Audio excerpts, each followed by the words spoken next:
Antes que nada, necesito que entiendan algo.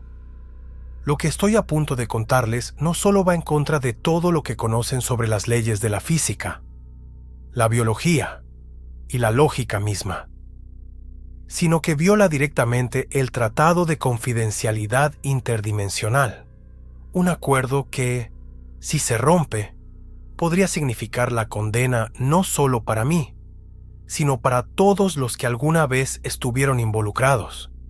Si alguien se entera de que he compartido esta información, mi vida corre peligro. Y si hay algo que he aprendido a lo largo de todo esto, es que el gobierno tiene sus formas de hacer cumplir sus acuerdos. Pero ya no puedo seguir callando. No puedo seguir viviendo con esta pesadilla sin contarle a alguien lo que vi. Necesito que alguien más sepa la verdad.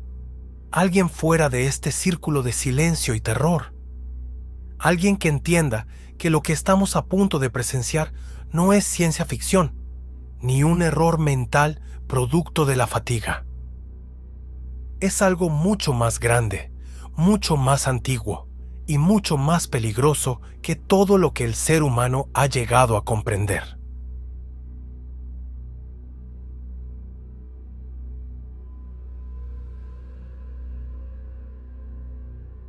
Todo comenzó hace 3 meses, cuando fui reclutado para un proyecto ultra secreto del gobierno. Al principio, me parecía una oportunidad de ensueño. ¿Quién no querría formar parte de algo tan trascendental? Viajar entre universos paralelos, explorar realidades alternativas, resolver misterios que ni siquiera las mentes más brillantes de la ciencia habían tocado. Me sentí especial, elegido. La idea de ser parte de un avance tan radical de la humanidad me embriagó. Ni siquiera cuestioné por un segundo el verdadero propósito detrás de todo esto. Nos reunieron a un pequeño grupo de individuos, todos con habilidades específicas: científicos, ingenieros, soldados y yo, un simple explorador. El proyecto era ambicioso y a medida que avanzábamos en las fases iniciales, todo parecía estar bajo control. Las simulaciones y las teorías parecían coherentes, aunque, admito, en retrospectiva, había algo extraño en el aire. Algo que no supe identificar en ese momento. Las pequeñas miradas furtivas entre los oficiales del gobierno, las sonrisas forzadas, la sensación de que estábamos siendo observados por ojos invisibles. Pero eso fue solo el principio. El entrenamiento fue brutal. Nos aislaron en una instalación subterránea en un lugar apartado, sin contacto con el mundo exterior. Al principio pensé que sería solo un ejercicio de seguridad, algo para que nos sintiéramos parte de un proyecto secreto. Pero no fue así. Estábamos completamente desconectados de la realidad, de todo lo que conocíamos. Durante semanas, pasamos horas interminables en sesiones de simulación, explorando teorías del desdoblamiento dimensional, estudiando los protocolos de emergencia y entrenando nuestro cuerpo para soportar los efectos físicos y psicológicos que el salto entre universos podría causarnos. No era solo un entrenamiento físico, sino una inmersión total en un nuevo tipo de ciencia. El equipo estaba compuesto por personas extremadamente capacitadas, pero incluso así, el conocimiento que adquirimos sobre la teoría de los saltos interdimensionales me resultaba aterrador y confuso. Los científicos estaban obsesionados con la idea de que podríamos acceder a mundos paralelos en los que las reglas de nuestra realidad fueran diferentes. Mundos donde las posibilidades eran infinitas, donde las leyes físicas podían ser alteradas, y donde tal vez, solo tal vez, existía una versión de la humanidad que no había caído en los mismos errores que nosotros. Y los soldados Bueno, los soldados solo se preocupaban por una cosa. ¿Qué haríamos si esas realidades paralelas no eran tan hospitalarias como pensábamos? Recuerdo claramente el primer salto interdimensional. Fue alucinante. Las luces brillaban tan intensamente que me cegaron momentáneamente. Sentí un vértigo espantoso, como si mi cuerpo estuviera siendo estirado y comprimido al mismo tiempo. En un parpadeo me encontré en un mundo idéntico al nuestro.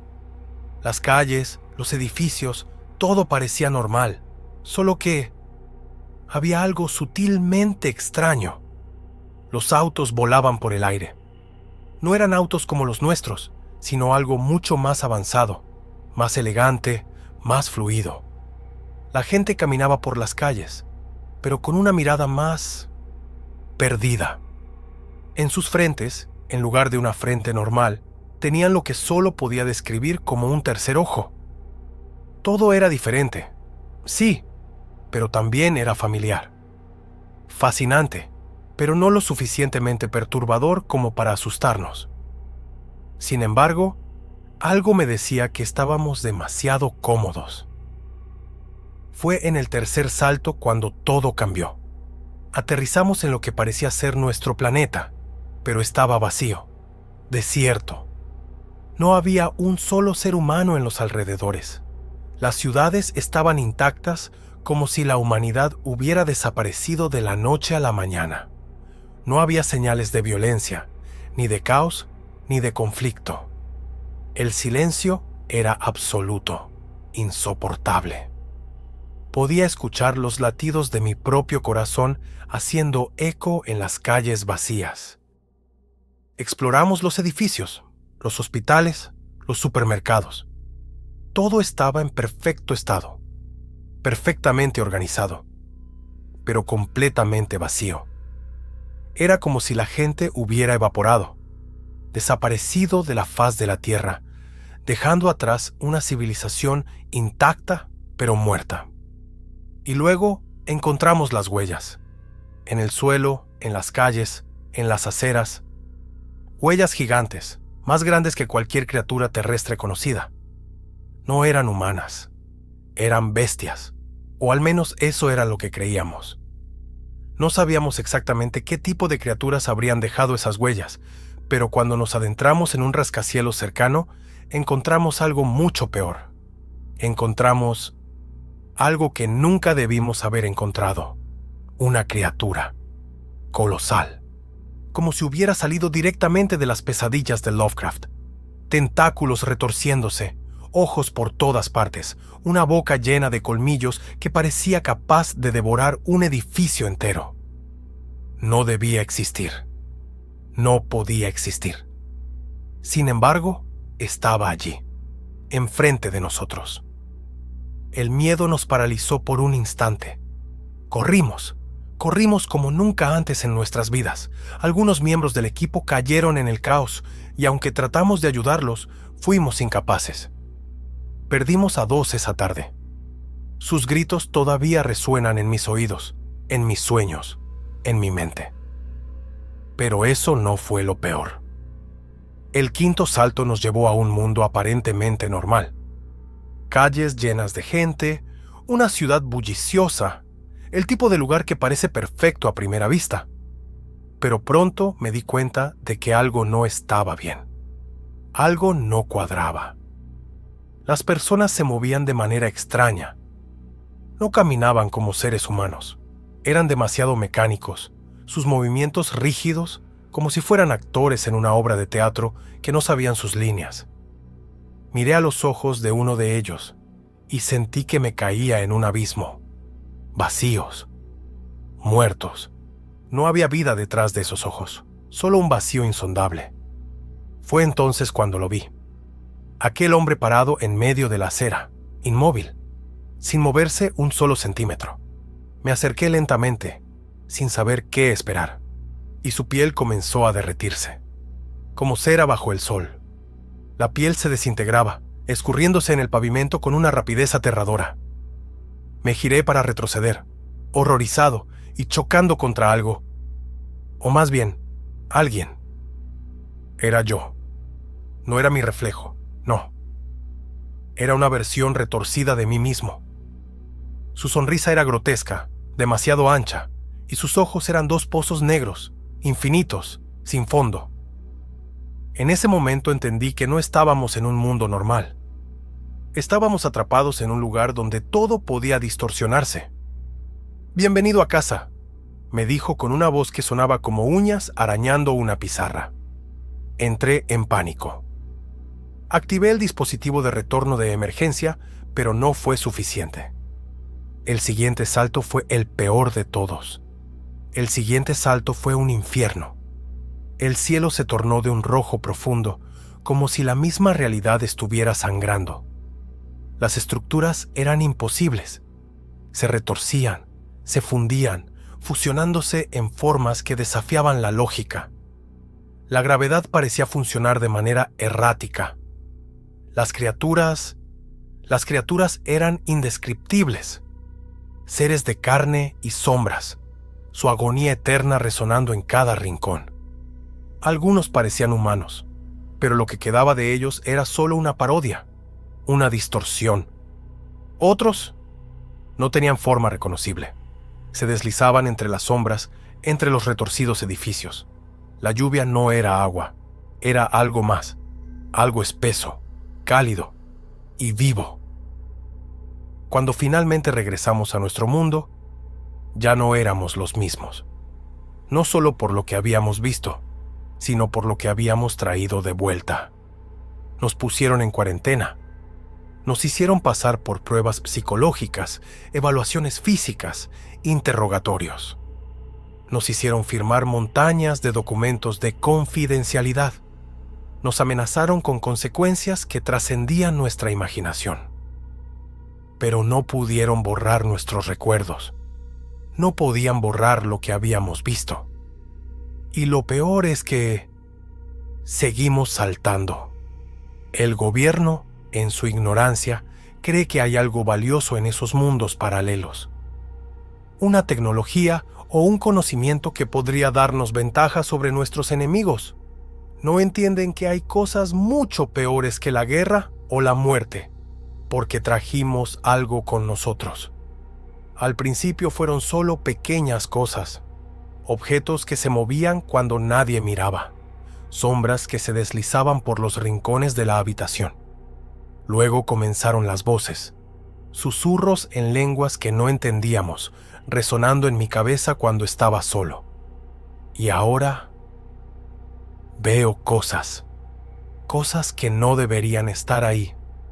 Criaturas retorciéndose en las sombras, observándome con ojos hambrientos. Intenté decírselo a mis superiores. Dijeron que era estrés postraumático, que necesitaba descansar. Pero sé lo que vi. Sé lo que está pasando. Algo nos siguió. Algo antiguo. Algo hambriento. Y está creciendo. Puedo sentirlo ahora, mientras les cuento esto. Está en los rincones oscuros de la habitación, acechando en las sombras, esperando el momento adecuado para...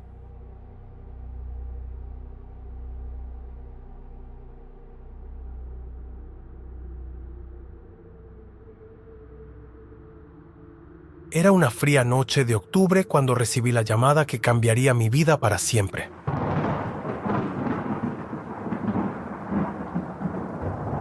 El inspector jefe Martínez, con voz grave, me pidió acudir urgentemente al viejo Colegio San Agustín, abandonado desde hacía más de una década.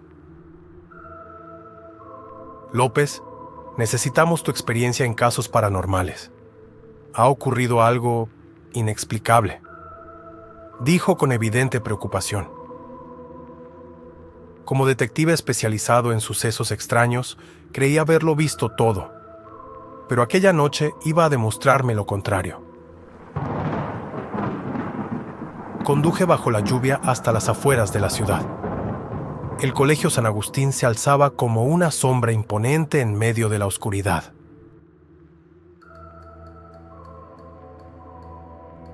El inspector Martínez me recibió en la entrada, rodeado de agentes visiblemente alterados. López, gracias por venir. Unos adolescentes entraron al edificio y grabaron esto. Me mostró un vídeo en su teléfono. Al principio solo se veía oscuridad, pero luego se escuchaban gritos infantiles desgarradores, con un tono sobrenatural que helaba la sangre. El lugar está vacío, pero los gritos continúan, dijo Martínez.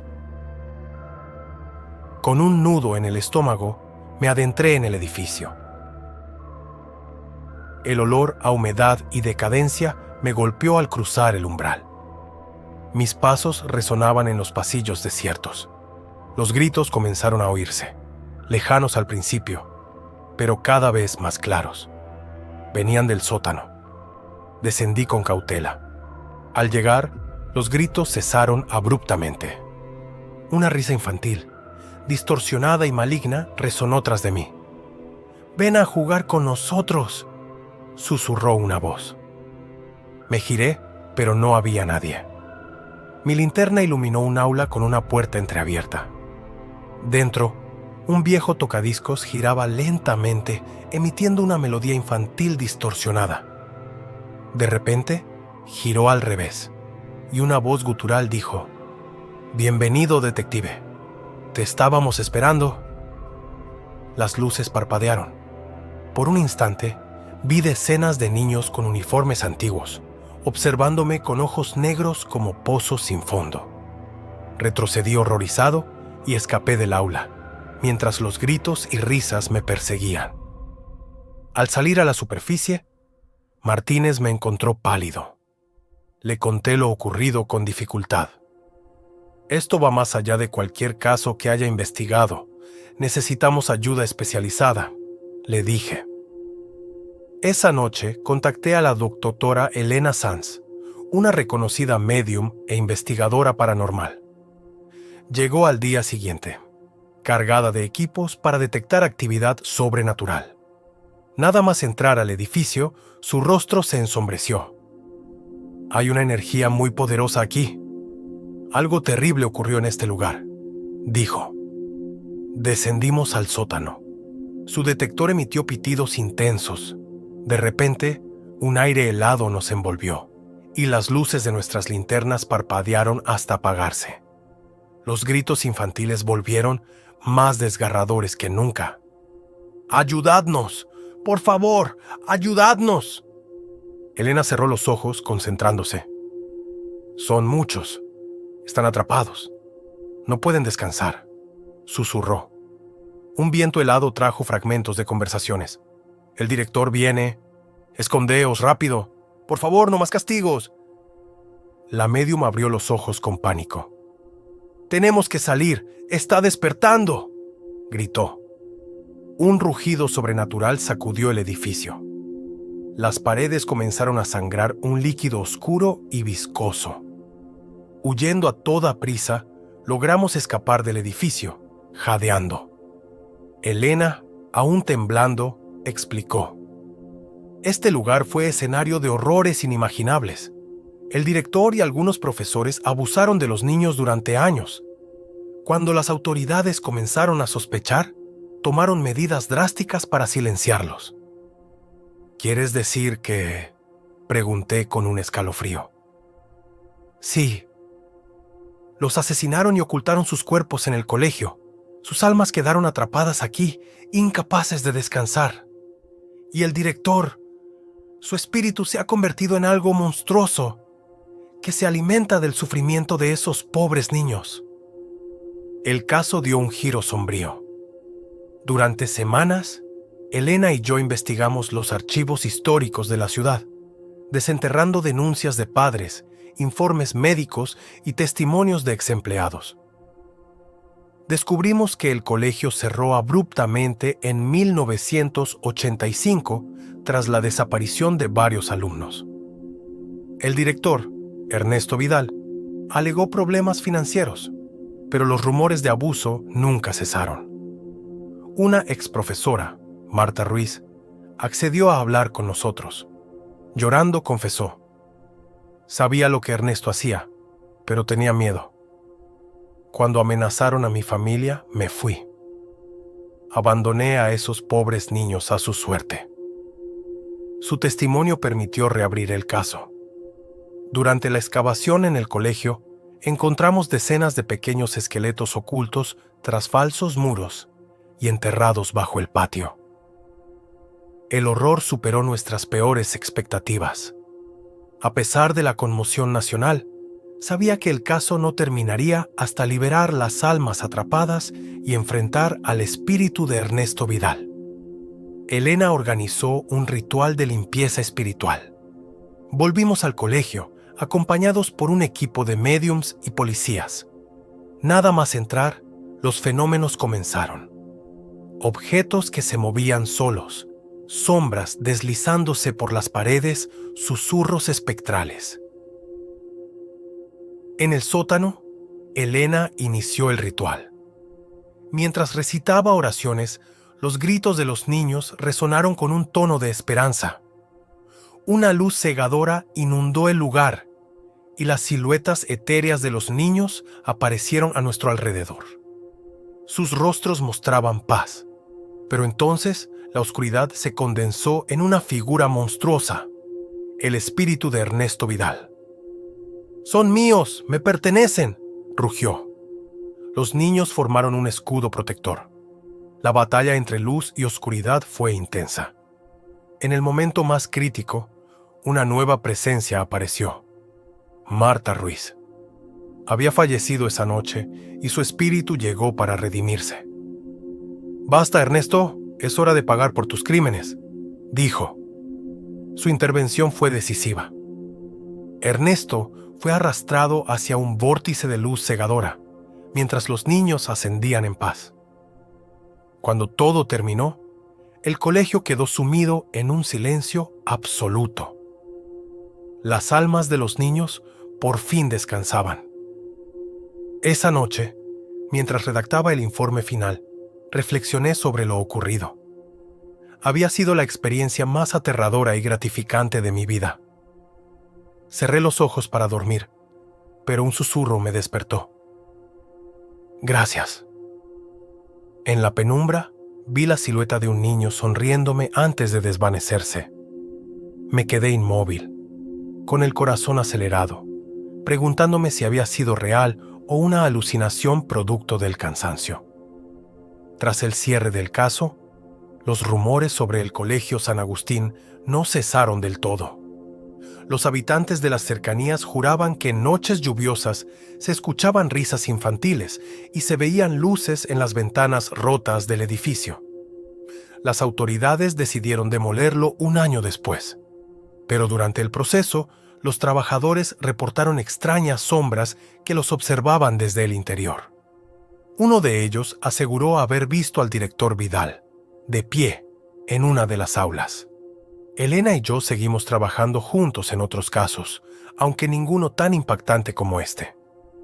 De vez en cuando, al repasar mis notas, me detengo en los nombres de los niños identificados en el colegio. Me pregunto si realmente encontraron la paz. Una noche, mientras revisaba documentos, una pequeña flor apareció sobre mi escritorio. No había ventanas abiertas ni forma lógica de explicarlo. La guardé en un libro, como recordatorio de que, aunque no siempre podamos comprender lo desconocido, nuestro deber es enfrentarlo con valentía y esperanza. Desde entonces, cada vez que cierro los ojos y la oscuridad amenaza con devorarme, recuerdo la luz de aquellos niños y su silenciosa gratitud.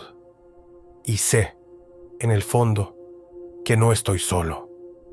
Las sombras pueden ser aterradoras, pero también pueden ser guardianas de secretos y verdades que pocos se atreven a enfrentar.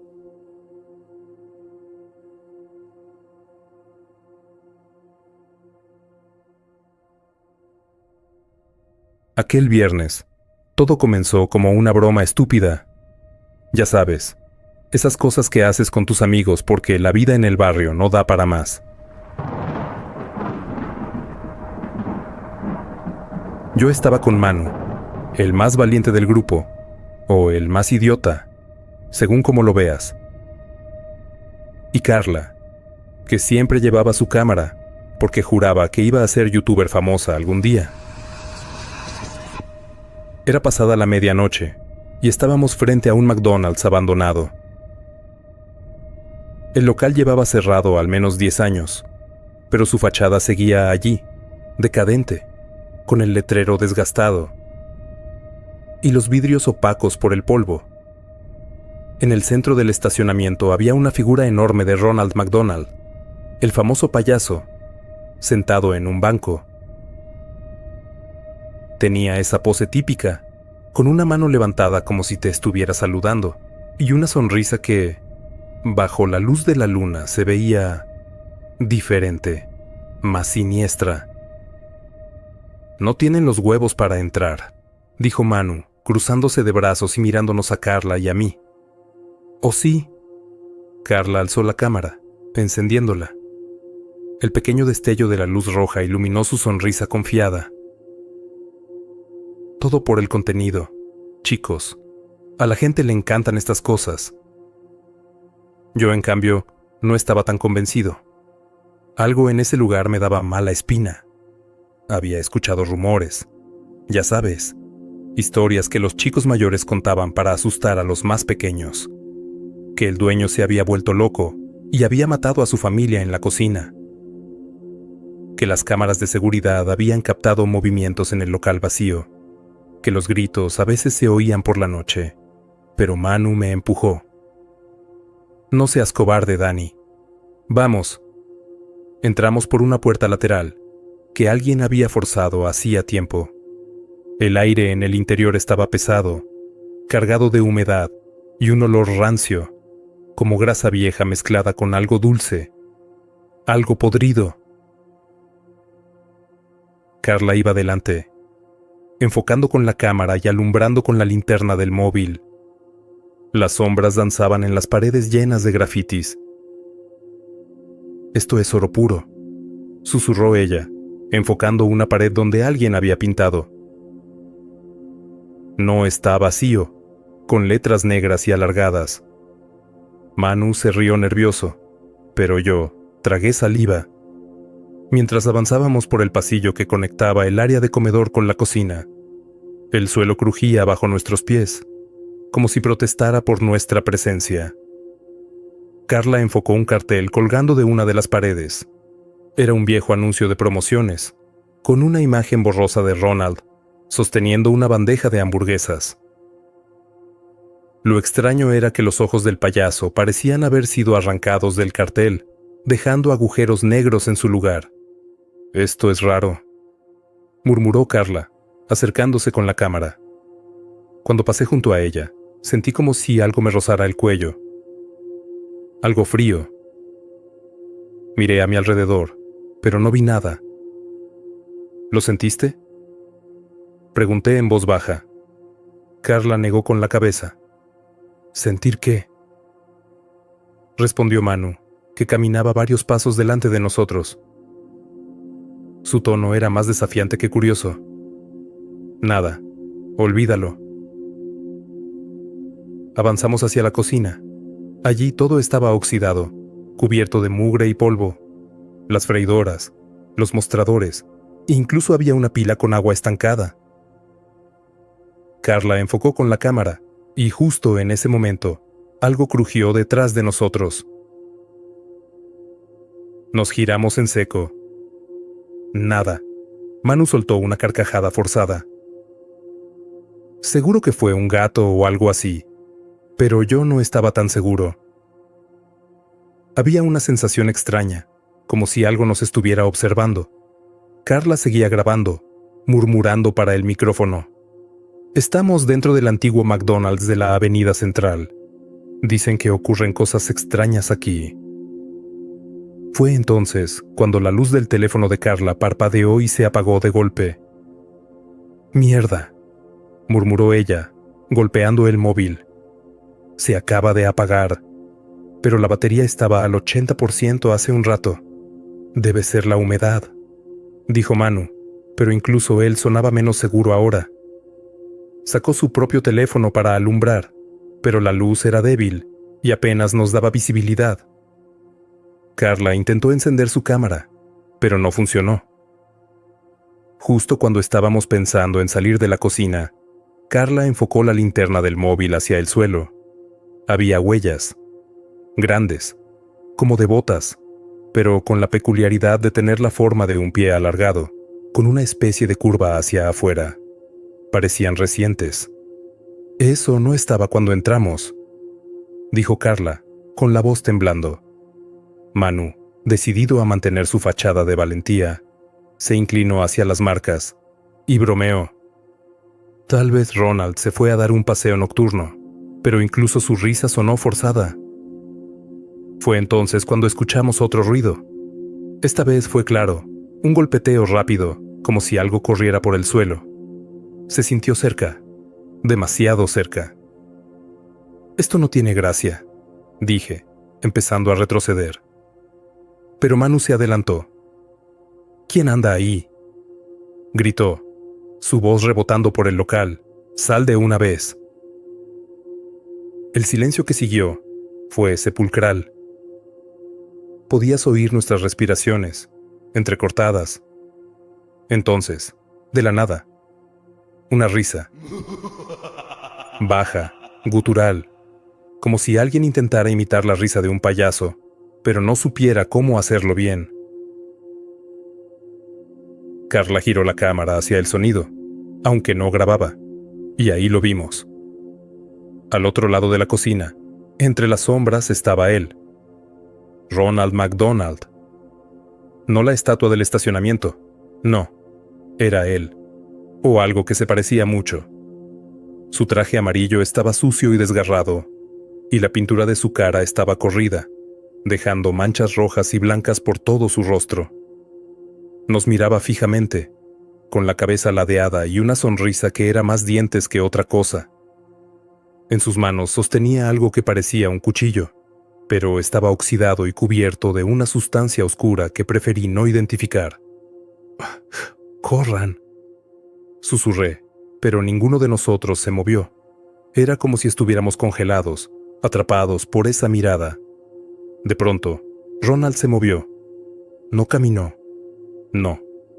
Se lanzó hacia nosotros, como si deslizara su cuerpo sobre el suelo. Carla gritó, y salimos corriendo por donde habíamos entrado. Manu tropezó, pero logró levantarse. No miramos atrás hasta que estuvimos fuera del local, jadeando bajo el cielo nocturno. El estacionamiento estaba desierto. La estatua de Ronald seguía en su lugar, inmóvil, con su sonrisa permanente.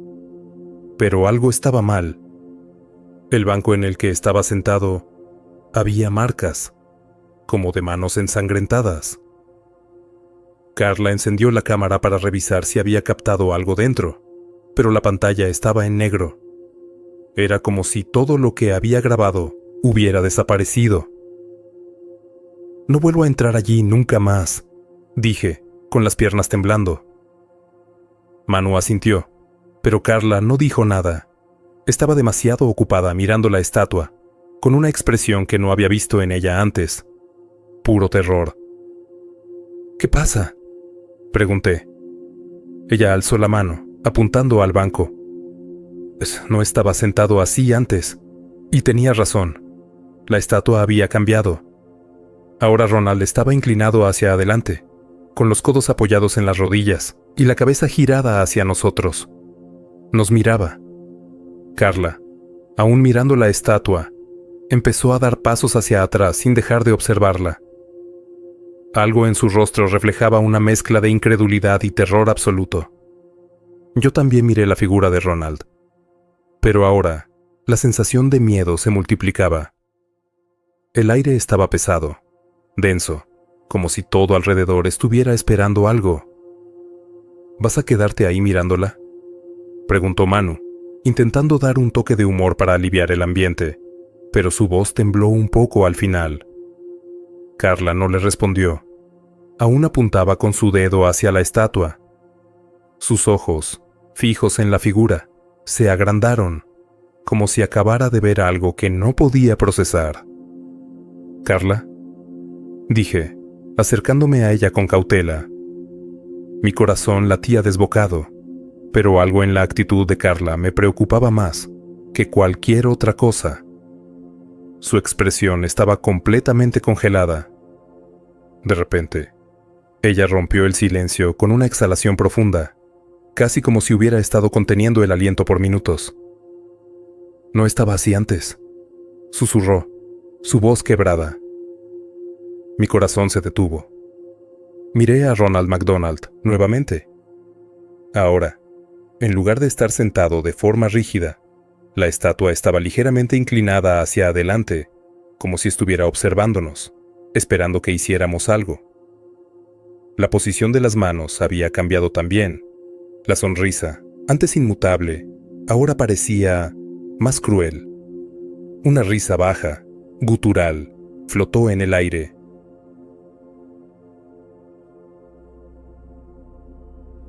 Hoy les voy a contar una historia que me contaron hace años. Y aunque no sé si es real o no, cada vez que la recuerdo siento esa sensación en el pecho. Como si algo estuviera observándome desde las sombras.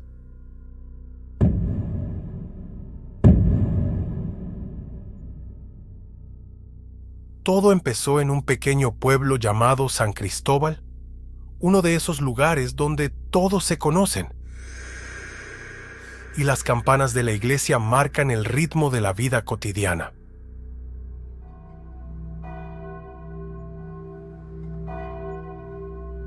La abadía de Santa Lucía era el corazón espiritual del lugar, pero también sería el escenario de lo que muchos consideran el evento más terrorífico de su historia.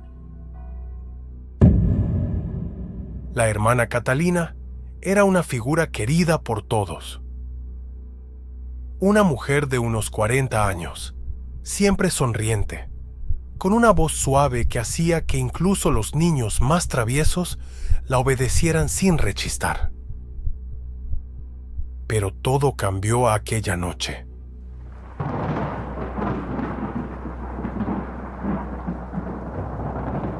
Fue el padre Mateo quien notó primero algo extraño. Estaba haciendo su ronda nocturna cuando escuchó gritos provenientes del ala este de la abadía.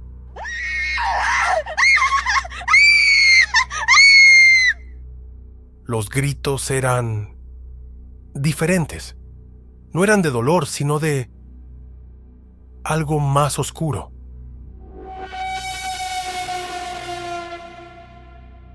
Cuando llegó al cuarto de la hermana Catalina, encontró la puerta entreabierta y un olor a azufre tan fuerte que casi lo hizo vomitar.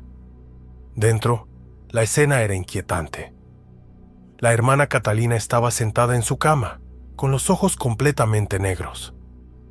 Sí, completamente negros. Y sus manos temblaban de una manera espasmódica. Intentó acercarse, pero ella giró la cabeza hacia él con una rapidez sobrehumana. «Sal de aquí, Mateo», dijo con una voz que no era la suya. «No puedes ayudarme». Esa noche marcó el comienzo de algo que nadie en el pueblo podría olvidar jamás.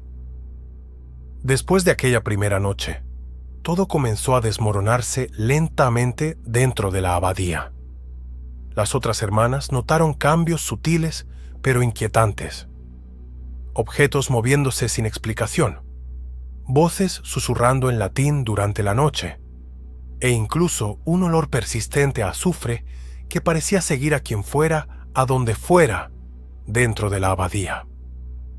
La hermana Mercedes, una mujer mayor y experimentada, fue testigo de algo que nunca pudo sacudirse de su mente. Una noche, mientras realizaba su ronda nocturna, escuchó un llanto proveniente del sótano. Al principio pensó que era uno de los niños huérfanos que vivían allí temporalmente, pero cuando bajó, no encontró a nadie. Lo que sí vio fue el relicario antiguo, aquel que contenía el medallón misterioso brillando débilmente en la oscuridad. Cuando intentó acercarse, sintió una presión en su pecho como si algo invisible estuviera empujándola hacia atrás.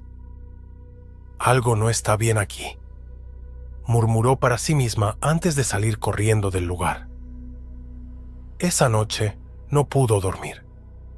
Cada vez que cerraba los ojos, veía ese brillo extraño y sentía esa misma presión en su pecho. Fue entonces cuando decidió contarle al obispo lo que había ocurrido.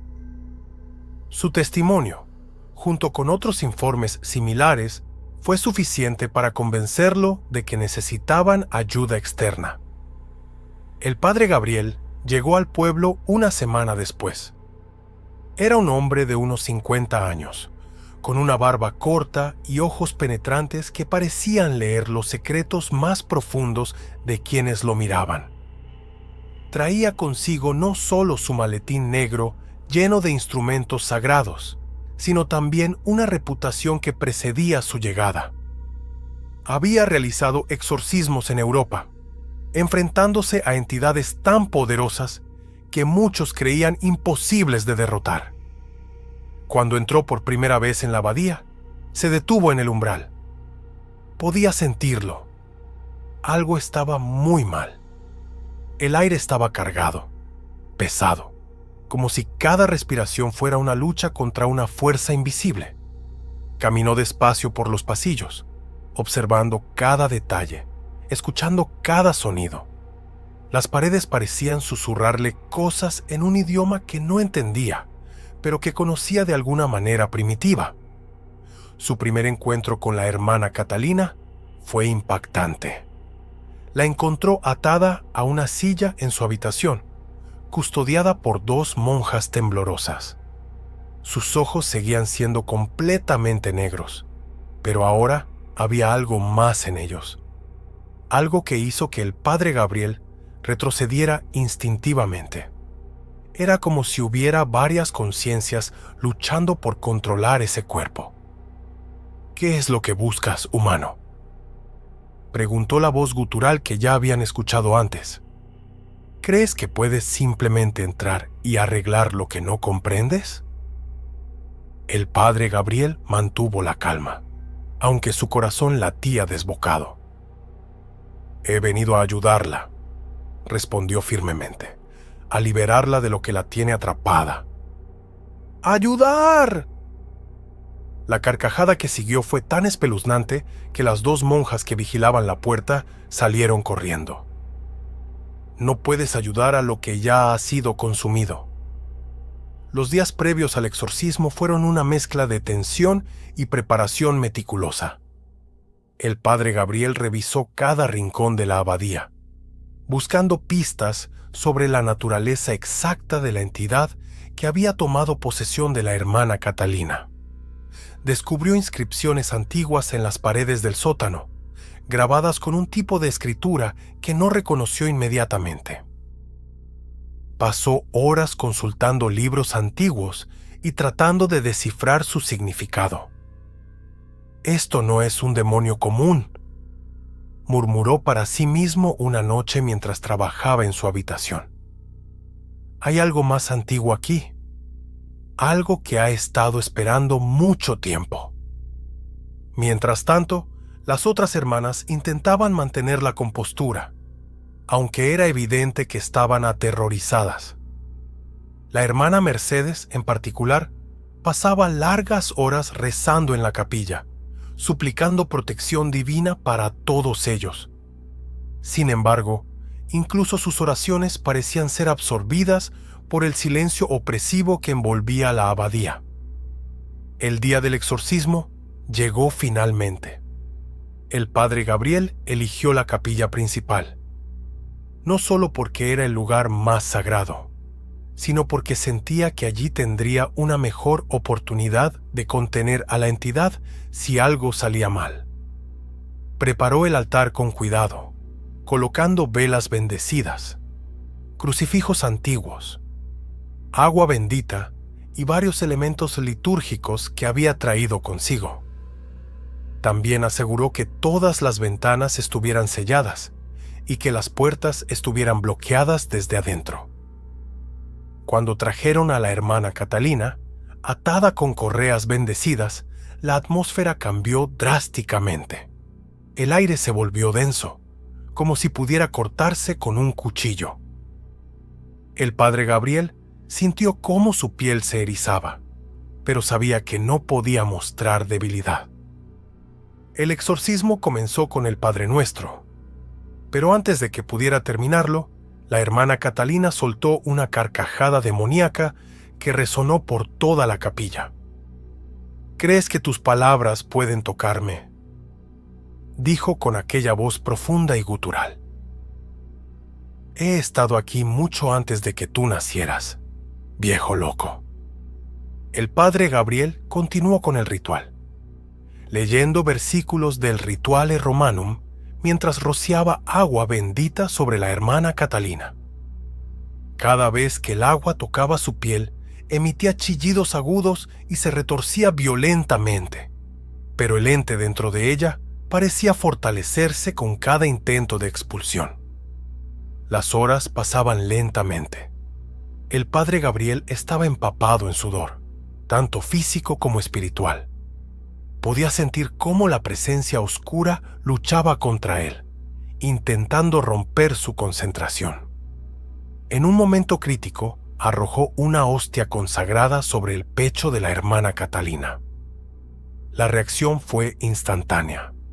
Su cuerpo se arqueó como si estuviera electrocutado, y un grito ensordecedor llenó la capilla. Pero entonces ocurrió algo inesperado.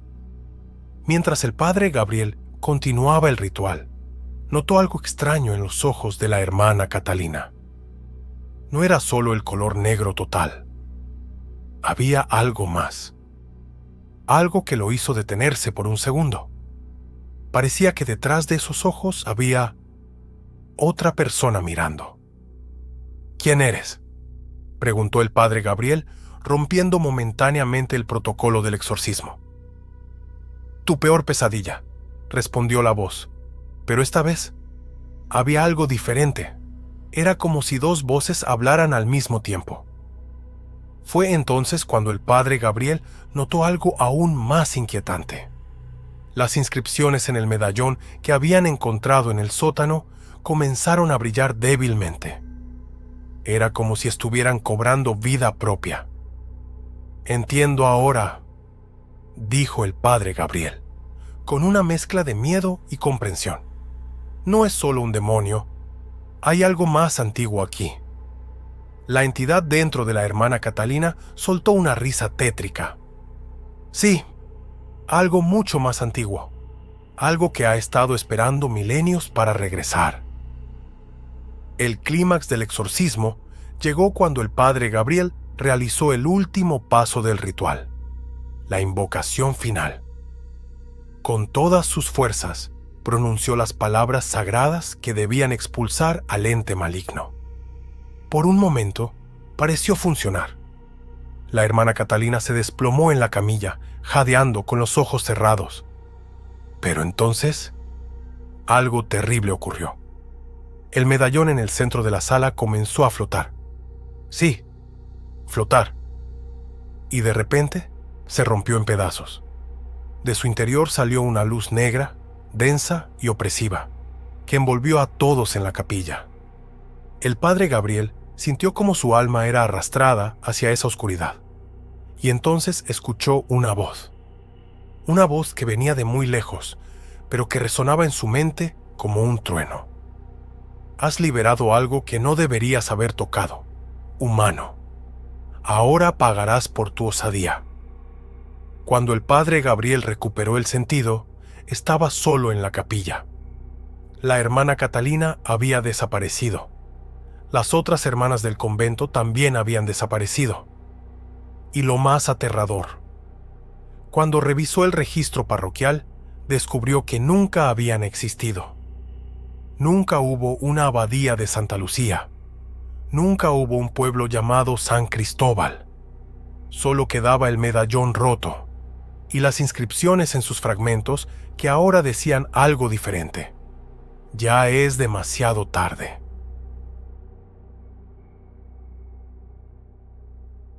Hace ya unos años que dejé de contar historias, pero esta es diferente. Esta no es una historia para entretener. Es algo que tengo que sacar de mí. Una pesadilla que aún me persigue en las noches más oscuras, cuando el silencio se vuelve un eco y los recuerdos regresan como cuchillos filosos. Es la historia de ella. De esa muñeca diabólica que cambió mi vida para siempre.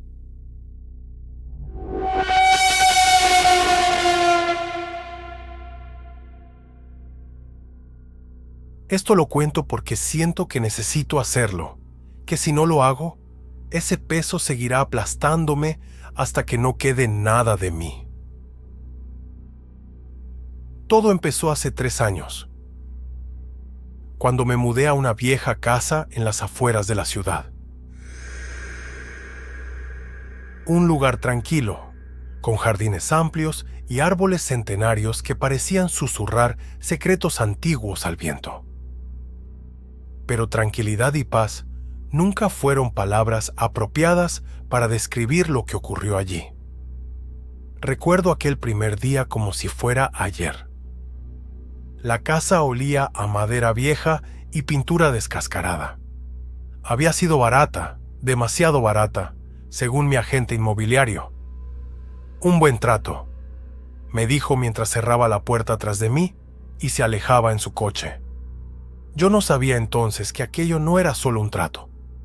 Era una trampa. El primer mes todo fue normal. Me dediqué a arreglarla poco a poco, limpiando polvo, reemplazando luces y pintando paredes.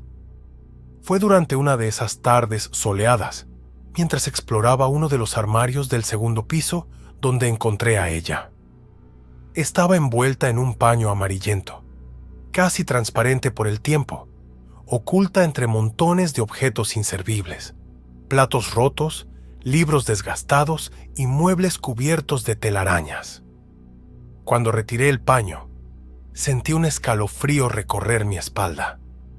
Era una muñeca antigua, con cabello rubio rizado y ojos azules vidriosos que parecían observarme desde algún punto lejano. Su vestido blanco estaba deshilachado, pero seguía conservando un aire elegante, como si hubiera pertenecido a alguien importante en otro tiempo. Algo en su expresión me resultó extraño. No era simplemente una mirada vacía. Había algo más, algo que no podía definir. La tomé en mis manos con cuidado, sintiendo el frío de la porcelana bajo mis dedos. No sé por qué, pero decidí llevarla a mi habitación. Tal vez pensé que sería bonito decorarla con algún objeto curioso. O tal vez, en el fondo, ya sabía que algo malo iba a pasar. Al principio no pasó nada. La coloqué sobre una repisa cerca de mi cama y seguí con mi rutina diaria. Pero pronto empecé a notar cosas extrañas. Pequeños detalles que, por sí solos, podrían haber pasado desapercibidos, pero juntos formaban un patrón inquietante. Primero fue el sonido. Por las noches, escuchaba ruidos en mi habitación cuando estaba segura de estar sola. Pasos ligeros, como si alguien caminara de puntillas. Giraba la cabeza hacia la repisa donde estaba la muñeca, pero ahí seguía, inmóvil, con esa misma mirada fija. Luego vinieron los cambios en su posición. Algunas mañanas, al despertarme, la encontraba volteada hacia mí, cuando juraba haberla dejado mirando hacia la ventana la noche anterior.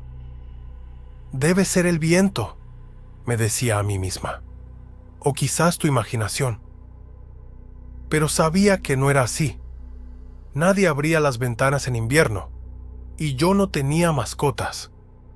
Además, esos movimientos eran deliberados, como si alguien quisiera llamar mi atención. Fue entonces cuando empecé a sentirlo. Ese peso en el pecho. Esa sensación de que algo me observaba incluso cuando no había nadie más en la habitación. A veces, al quedarme dormida, soñaba con esos mismos ojos azules brillando en la oscuridad, llenos de odio y resentimiento. Cuando despertaba, sudorosa y temblorosa, me convencía de que eran solo pesadillas, Pero ¿y si no lo eran? Un día, después de una semana de estos incidentes, encontré algo que hizo que mi sangre se helara. Mientras limpiaba la habitación, vi una nota escrita a mano en una hoja arrugada debajo de la cama. Decía: déjala ir antes de que sea demasiado tarde. La letra era irregular, como si quien la hubiera escrito estuviera apresurado o asustado.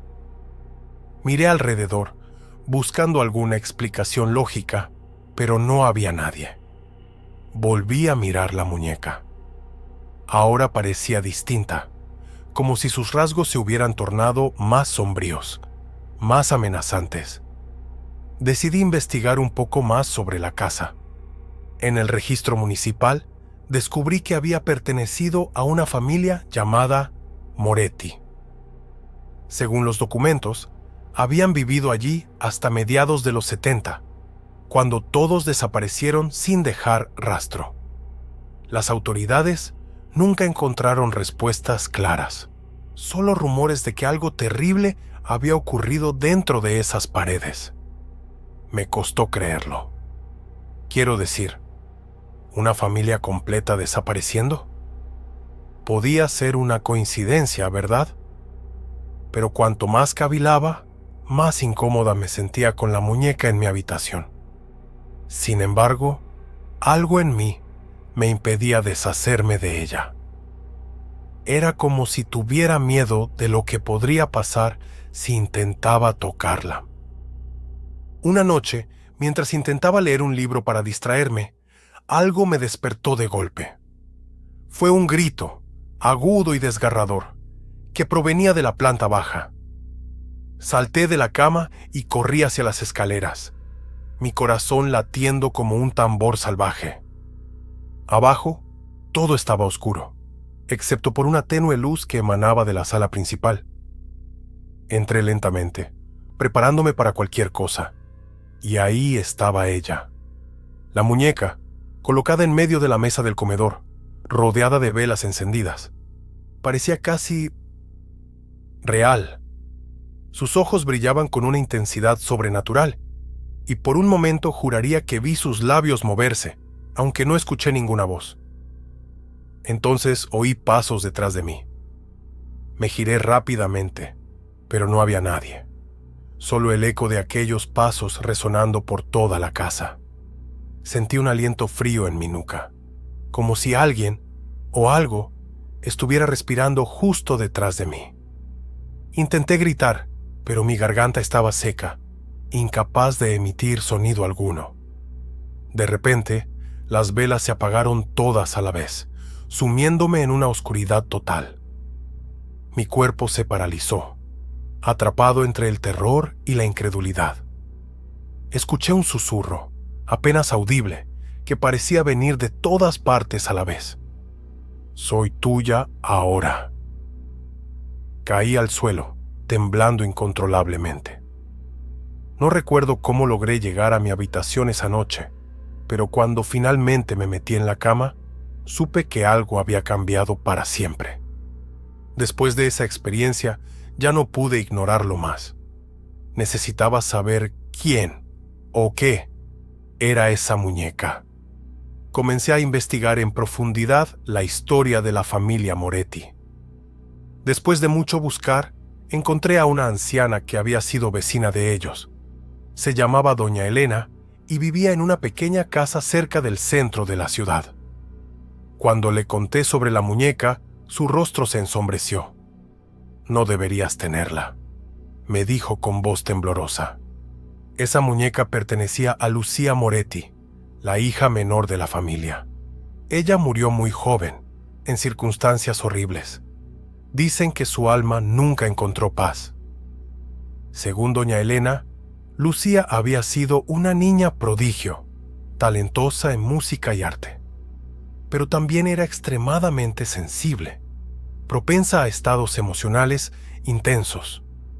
Un día, después de una discusión con su madre, desapareció. Su cuerpo fue encontrado días después en el sótano de la casa, con signos de violencia extrema. La policía nunca resolvió el caso, pero muchos creían que había sido un acto de locura provocado por algún trauma interno. Lo que realmente me impactó fue lo que doña Elena añadió al final. Dicen que antes de morir, Lucía hizo un pacto con algo maligno. Prometió su alma a cambio de poder y venganza. Y esa muñeca era su conexión con ese mundo. Sentí náuseas mientras escuchaba su relato. Todo empezaba a cobrar sentido. Los movimientos, los susurros, las advertencias. Aquella muñeca no era solo un juguete. Era un portal hacia algo mucho más oscuro. Sabía que tenía que deshacerme de ella, pero cada vez que intentaba acercarme, algo me detenía. Era como si un campo invisible me empujara hacia atrás. Finalmente, decidí buscar ayuda. Contacté con un grupo de investigadores paranormales que trabajaban en casos similares. Uno de ellos, un hombre llamado Carlos, aceptó venir a verme. Carlos era diferente a lo que esperaba. No llevaba cámaras ni equipos sofisticados, solo una Biblia y una expresión seria en su rostro. Me escuchó pacientemente mientras le contaba todo lo que había ocurrido. Luego se dirigió directamente a mi habitación. Cuando vio la muñeca, su postura cambió. Cruzó una línea de sal en el suelo y comenzó a recitar oraciones en latín. La habitación se volvió más fría y el aire se cargó de una tensión eléctrica. Entonces ocurrió algo que jamás podré olvidar. La muñeca se movió. No fue un simple cambio de posición. Se levantó de la repisa, flotando en el aire, mientras sus ojos brillaban con un fuego azul intenso. Empezó a girar sobre sí misma, lanzando destellos de luz que iluminaban toda la habitación. Carlos continuó rezando, pero su voz temblaba ahora. Finalmente, con un último esfuerzo, consiguieron sellarla en una caja especial hecha de hierro bendecido. Me advirtieron que nunca debía abrir esa caja, bajo ningún concepto. Y así, la muñeca desapareció de mi vida. O eso creí. Aunque ya no está físicamente conmigo, sigo sintiendo su presencia. A veces, cuando estoy sola en casa, escucho pasos en el piso de arriba. O veo reflejos fugaces en los espejos, formas que no puedo identificar. Sé que nunca estaré completamente libre de ella. Esa muñeca no solo era un objeto, era un fragmento de algo mayor, algo que todavía acecha en las sombras. He aprendido muchas cosas desde entonces, que algunas heridas nunca sanan, que algunos pecados nunca se redimen, y que, a veces, lo mejor que podemos hacer es dejar que ciertas cosas permanezcan sepultadas, lejos de nuestra vista. Si alguna vez encuentras una muñeca vieja en un lugar oscuro, hazme caso. Déjala ahí.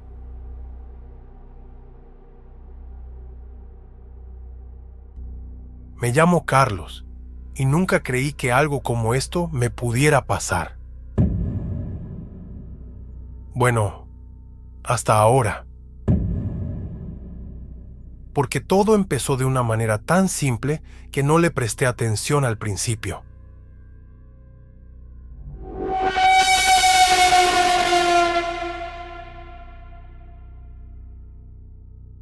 Fue un martes cualquiera. Uno de esos días donde te levantas con esa sensación de que algo va a cambiar, pero sin saber exactamente qué. Vivía solo en un apartamento pequeño en el centro de la ciudad. No es gran cosa, pero era suficiente para mí. Trabajaba como diseñador gráfico freelance, así que pasaba muchas horas frente a la computadora, metido en mi propio mundo. Pero lo que no sabía entonces era que ese mundo iba a expandirse, o mejor dicho, a colapsar sobre sí mismo. Todo comenzó cuando compré un espejo viejo. Sí, un espejo. Puede sonar tonto, pero escucha bien antes de juzgar. Lo encontré en una tienda de antigüedades cerca del mercado. Era grande, casi tan alto como yo, con un marco oscuro tallado con detalles extraños, como ramas retorcidas o serpientes enrolladas. El vendedor dijo que provenía de una casa abandonada en las afueras de la ciudad, pero no le di demasiada importancia. Solo pensé, qué bonito, perfecto para el baño. Lo llevé a casa, lo instalé sobre el lavabo y seguí mi rutina normal. Nada fuera de lo común, hasta esa noche. Fue después de cenar. Estaba revisando unos diseños en mi escritorio cuando decidí darme un baño rápido. Me acerqué al espejo, me miré de reojo mientras abría el agua. Y ahí fue cuando lo vi. No fue nada claro ni evidente al principio. Más bien fue como si algo se moviera detrás de mí, justo en el reflejo. Giré rápidamente, pensando que tal vez había alguien en la puerta, pero no había nadie. La habitación estaba vacía, excepto por mí y mis pensamientos. Volví a mirar el espejo, y todo parecía normal, o al menos eso quise creerme, pero algo dentro de mí me decía que no era así. Pasaron varios días y traté de ignorarlo. Decidí que probablemente había sido producto de la fatiga o de alguna tontería que mi mente había fabricado. Pero no podía sacarme esa imagen de la cabeza. Ese movimiento fugaz, como una sombra que desaparece antes de que puedas atraparla. Hasta que sucedió otra vez. Era tarde, ya casi medianoche, y estaba terminando un proyecto. Sentía ese cansancio profundo que te invade cuando has estado trabajando durante horas sin descanso. Me levanté para estirar las piernas y caminé hacia el baño. Cuando pasé frente al espejo, lo volví a ver. Esta vez fue diferente. No fue solo un movimiento. Fue como si alguien o algo me estuviera observando desde el otro lado del vidrio. Algo con ojos que brillaban en la oscuridad, fijos en los míos. Mi corazón dio un brinco y retrocedí unos pasos. ¿Qué demonios estaba pasando? Traté de calmarme, diciéndome que era mi imaginación jugándome una mala pasada, pero no pude dormir esa noche. Cada vez que cerraba los ojos, veía esos ojos en mi mente. Así que me quedé despierto, mirando hacia la ventana, esperando que el amanecer trajera algo de paz. Pero no trajo ninguna. Al día siguiente, noté algo más. Mientras preparaba café en la mañana, pasé frente al espejo de nuevo. Esta vez, no fue un movimiento rápido ni unos ojos brillantes. Fue algo más sutil. Mi reflejo hizo algo que yo no hice. Estaba parado frente al espejo, bebiendo mi café tranquilamente, cuando vi que mi reflejo bajó la taza un segundo antes de que yo lo hiciera. No fue mucho, apenas un instante, pero fue suficiente para hacerme detenerme y mirar fijamente al espejo. Mi reflejo me devolvió la mirada y sonrió. Sentí un escalofrío recorrer mi espalda. Dejé la taza en la encimera y retrocedí lentamente. ¿Cómo era posible? Mi reflejo no puede moverse antes que yo. Es imposible. Pero ahí estaba, sonriendo de una manera que no reconocí como propia. Decidí investigar. No sé por qué. Quizás porque necesitaba una explicación racional para todo esto. Busqué información en Internet, artículos sobre fenómenos paranormales relacionados con espejos. Encontré algunas historias curiosas, pero nada que realmente me ayudara a entender lo que estaba ocurriendo. Entonces, recordé algo que había leído una vez. Los espejos no siempre reflejan lo que está frente a ellos. A veces, dicen, pueden actuar como ventanas hacia otros lugares, otros mundos, universos paralelos. La idea me pareció ridícula al principio. Quiero decir, ¿universos paralelos? Suena como algo sacado de una película de ciencia ficción, pero cuanto más lo pensaba, más sentido tenía. Tal vez ese espejo no era solo un objeto decorativo. Tal vez era una puerta, Una puerta hacia dónde, no lo sabía, pero tenía que averiguarlo.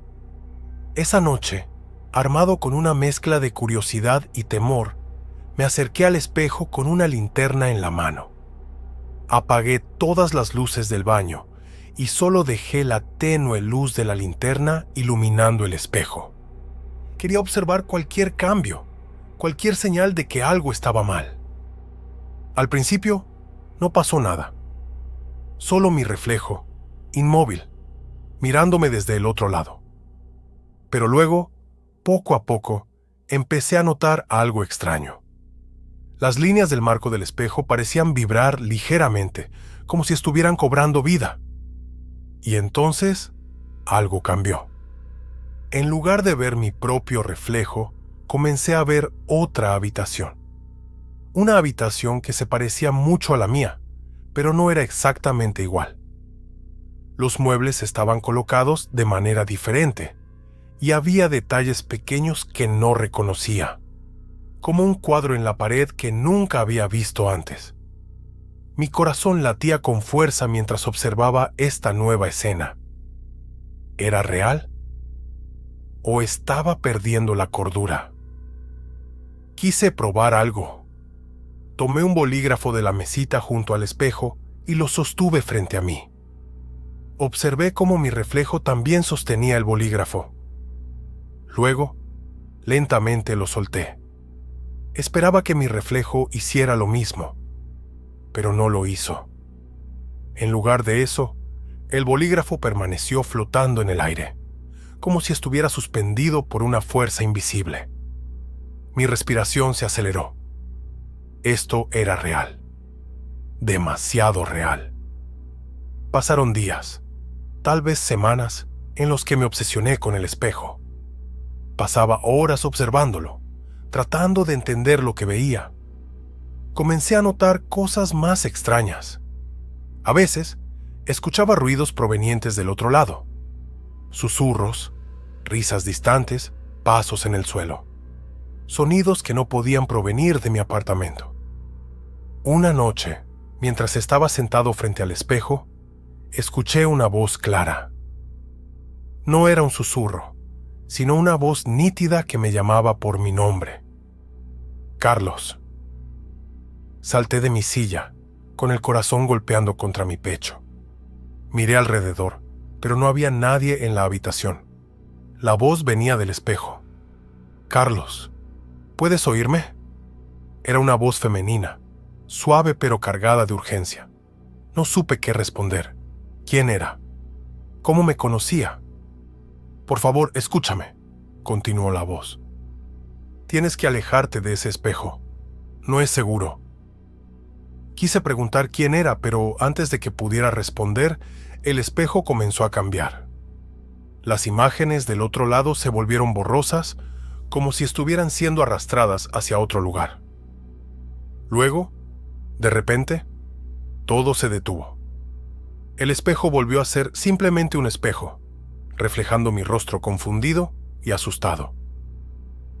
Pero esa voz seguía resonando en mi mente. Pasaron algunos días y traté de seguir con mi vida normal, pero era difícil ignorar lo que había visto y oído. La voz seguía rondando en mis pensamientos, y cada vez que pasaba frente al espejo, sentía una especie de tirón, como si quisiera atraerme hacia él. Un día, mientras trabajaba en mi computadora, escuché un ruido fuerte en el baño. Me levanté rápidamente y corrí hacia allá, listo para enfrentar lo que fuera. Pero lo que vi me dejó paralizado. En el espejo había alguien. No era mi reflejo. Era una figura alta, delgada, con una capa negra cubriendo su cuerpo. Su rostro estaba oculto bajo una capucha, pero podía sentir su presencia. Podía sentir sus ojos sobre mí, incluso aunque no pudiera verlos. Retrocedí lentamente, buscando algo con lo que defenderme, pero la figura no se movió. Simplemente permaneció ahí, observándome. Carlos, dijo una voz profunda y gutural. Es hora de que entiendas. Antes de que pudiera responder, el espejo explotó en miles de pedazos. Retrocedí, cubriéndome la cara con los brazos mientras los fragmentos caían al suelo. Pero cuando miré hacia el baño, la figura ya no estaba. Pasaron semanas, tal vez meses, tratando de olvidar lo que había sucedido. Vendí el apartamento y me mudé a otro lugar, lejos del espejo y de los recuerdos que me perseguían. Pensé que había logrado dejarlo atrás, pero estaba equivocado. Una noche, mientras me preparaba para dormir, noté algo extraño en el espejo de mi nuevo baño. Al principio, solo fue un destello, algo fugaz que capturó mi atención. Luego, lentamente, comencé a verlo. Era el mismo espejo. El marco tallado, los detalles extraños, todo estaba ahí. Incluso los mismos ojos brillantes que me habían observado desde el otro lado. Y entonces supe que nunca podría escapar. Que este espejo, esta puerta hacia otro mundo, siempre estaría conmigo. Siempre me buscaría. Ahora vivo con la constante sensación de que algo está observándome. A veces, cuando estoy solo, puedo sentir su presencia detrás de mí. Oigo susurros, pasos, voces que me llaman por mi nombre. Y cada vez que paso frente a un espejo, siento ese tirón, esa invitación silenciosa a cruzar hacia el otro lado. No sé qué hay ahí. No quiero saberlo. Pero una parte de mí, una parte muy pequeña y oscura, desea descubrirlo. Porque tal vez, solo tal vez, el verdadero horror no está en lo que pueda encontrar ahí, sino en lo que pueda perder aquí.